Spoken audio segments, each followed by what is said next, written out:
Apcas, que no te lo cuenten. Escúchalo. Bienvenidos a Ciencia y Saber. Hola, ¿qué tal? Muy buenas, ¿cómo estáis? Bienvenidos un día más a Ciencia y Saber. Soy Joan Prats y hoy vamos a hablar de Epicuro, el filósofo que enseñó a vivir sin miedo y por qué su pensamiento es más actual que nunca. Hay ideas que nacen profundamente ancladas a su tiempo y mueren con él, y hay otras que, aunque formuladas en un contexto concreto, parecen esperar siglos hasta encontrar el momento en que realmente se comprenden. Epicuro pertenece sin duda a esta segunda categoría. Durante más de 2000 años su nombre ha sido simplificado hasta casi perder su significado original. En el imaginario popular, epicúreo ha acabado siendo sinónimo de alguien entregado al placer, al refinamiento o incluso al exceso. Sin embargo, basta acercarse con un mínimo de rigor a su pensamiento para descubrir que su propuesta es exactamente la contraria. Una filosofía de la moderación, de la lucidez y, sobre todo, de la liberación del miedo. Lo que Epicuro trató de construir no fue una teoría abstracta sobre la felicidad, sino un método para alcanzarla en la práctica, un método que parte de una premisa incómoda, pero profundamente honesta. La mayor parte del sufrimiento humano no proviene de lo que nos ocurre, sino de lo que creemos sobre lo que nos ocurre. En ese sentido, su pensamiento resuena hoy con una fuerza inesperada. En una sociedad acelerada, saturada de estímulos, atravesada por la incertidumbre y marcada por la ansiedad, la propuesta epicurea, reducir el miedo, simplificar los deseos y aprender a vivir con lo suficiente, adquiere una vigencia casi provocadora. Epicuro nació en el año 341 a.C., en la isla de Samos, en un momento en el que el mundo griego estaba dejando atrás su etapa clásica. La muerte de Alejandro Magno había transformado radicalmente el mapa político del Mediterráneo, dando paso a un mundo helenístico más amplio, más interconectado, pero también más inestable y menos centrado en la vida cívica tradicional. Ese contexto es fundamental para entender su filosofía. Mientras que pensadores anteriores como Platón o Aristóteles habían reflexionado ampliamente sobre la organización de la polis, la virtud pública o el papel del ciudadano en la comunidad, Epicuro desplaza el foco hacia el individuo. No le interesa tanto cómo debe organizarse la ciudad ideal, le interesa cómo puede vivir una persona concreta en un mundo incierto. A los 18 años se trasladó a Atenas para cumplir el servicio militar y tras varios años de formación y viajes comenzó a desarrollar su propio sistema filosófico. Finalmente, en torno al año 306 a.C., regresó a Atenas y fundó su escuela. La llamó El Jardín. El nombre no es casual. Frente a las academias formales y los espacios de debate intelectual de otras corrientes, el jardín era, ante todo, un lugar para vivir, una comunidad donde la filosofía no se enseñaba como un ejercicio teórico, sino como una práctica cotidiana. El jardín fue una institución profundamente singular en su tiempo, no solo por su enfoque práctico, sino también por su apertura. A diferencia de otras escuelas filosóficas, Epicuro permitió el acceso a mujeres y esclavos, rompiendo con una tradición excluyente que dominaba la educación en la Grecia antigua. Pero más allá de esta dimensión social, lo que realmente definía el jardín era su objetivo, no formar grandes oradores ni políticos influyentes, sino ayudar a las personas a alcanzar una vida tranquila, y para Epicuro esa tranquilidad tenía un enemigo claro: el miedo.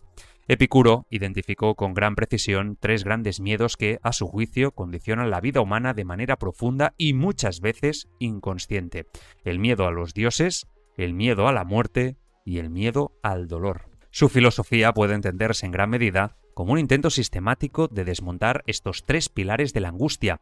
En primer lugar, el miedo a los dioses. Epicuro no negaba su existencia, pero los sitúa fuera del ámbito humano. Si los dioses existen, sostiene, viven en un estado de perfección y tranquilidad que les impide intervenir en los asuntos del mundo. No castigan, no premian, no observan ni juzgan. Por tanto, temerlos carece de sentido.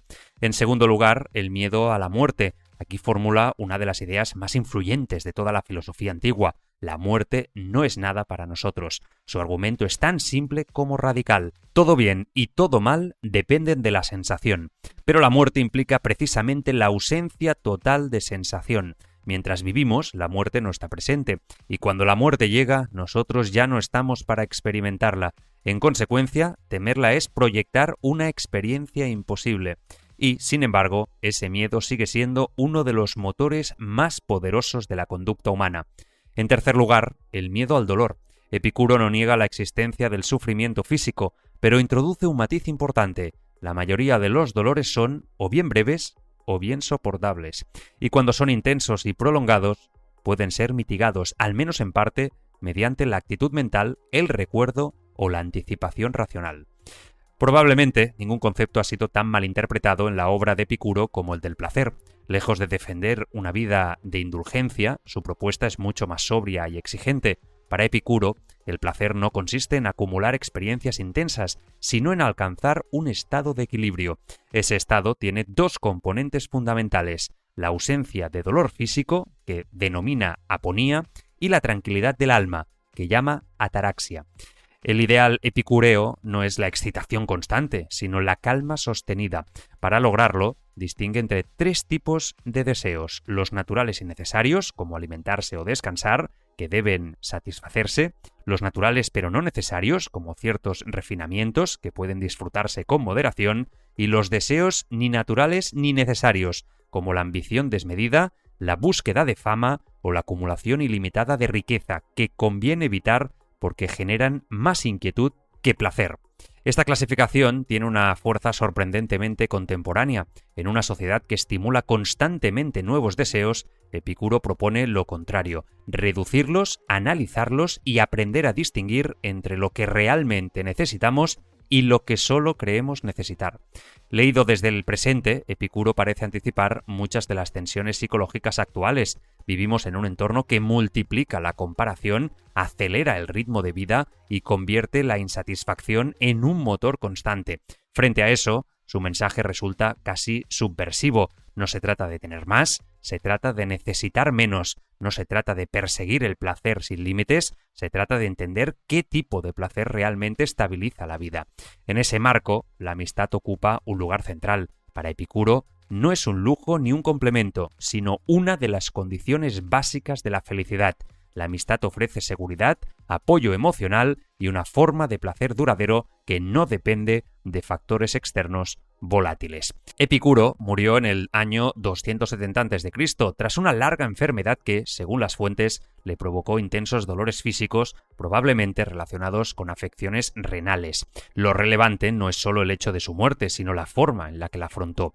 En sus últimas cartas, escritas en medio del sufrimiento, afirmaba que su felicidad no había desaparecido, encontraba consuelo en los recuerdos, en las conversaciones mantenidas con sus amigos y en la claridad de sus ideas. En cierto modo, su muerte se convierte en la validación de su propia filosofía.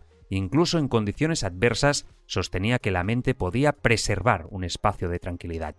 Durante siglos, el epicureísmo fue reducido a una caricatura. En muchas tradiciones, especialmente durante la Edad Media, se asoció con el hedonismo superficial o incluso con una forma de vida moralmente cuestionable. Sin embargo, una lectura más atenta revela un pensamiento mucho más cercano a la sobriedad que al exceso, más próximo a la serenidad que a la indulgencia.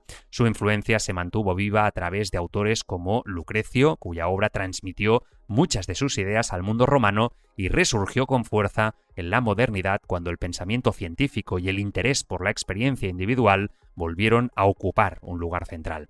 Hoy, Epicuro vuelve a ser relevante por una razón evidente. Vivimos en un entorno que amplifica los deseos y multiplica los miedos. Más información, más estímulos, más presión social, más expectativas. En ese contexto, su propuesta resulta casi revolucionaria. No invita a retirarse del mundo, sino a entenderlo mejor. No propone renunciar al placer, sino redefinirlo. No busca eliminar el dolor, sino evitar que se convierta en angustia innecesaria. Quizá, en el fondo, esa sea su gran aportación.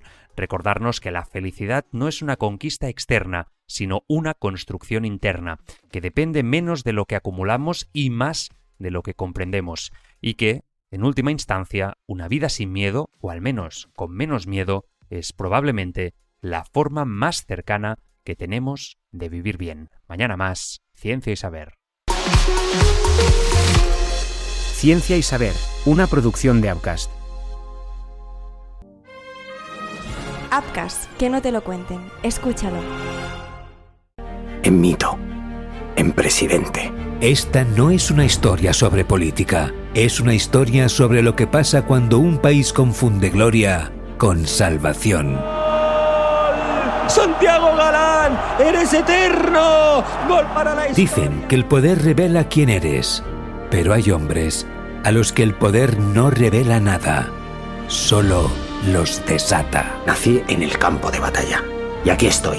Por fin vamos a cambiar las cosas. Vamos a devolver a España su lugar. En una noche como esta, no se debate, se sobrevive. Porque este país se mide no por cómo trata sus más ricos, sino por cómo cuida a los que más lo necesitan. En la víspera del debate más importante de una nación, un líder está dispuesto a quemarlo todo. ¡Seguridad! ¡Llévense a Raquel ya! ¡Lo tenéis todo grabado! Somos dinamita. Somos inevitables. Una ficción sonora de Joan Prats protagonizada por Hugo Silva. El Partido del Poder, de Appcast. Disponible en las plataformas de podcasting.